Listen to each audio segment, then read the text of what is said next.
এখানে মেলা বসার কথা ছিল, সেখানে এখানে বটগাছ ছিল একটা, সাহাপুর বটতলা বলে। তো এখানে ওই বটগাছটা কেটে দেওয়ার পর থেকে এখানে বারবার অ্যাক্সিডেন্ট হতো প্রতি অমাবস্যাতে। তার জন্যে আজ এখানে প্রতিষ্ঠিত হচ্ছে মায়ের মন্দির। এখানে রাত্রেবেলা পুজো হবে, তার জন্য অনেক সমস্যা হয়েছে।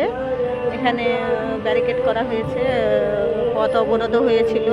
সকালে মেলা বসার কথা ছিল, এখানে মেলাটাও বন্ধ হয়ে গেছে, কিন্তু কিছু করার নেই। তার জন্য পুজোটা হবে, পুজোটা এখানে হচ্ছে। কিন্তু মা খুব জাগ্রত এখানকার। এখানে কালী মায়ের মন্দির আছে, আমরা এসছি এখানে পুজো দিতে সবাই।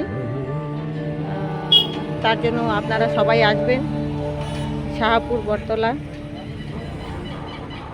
ধন্যবাদ।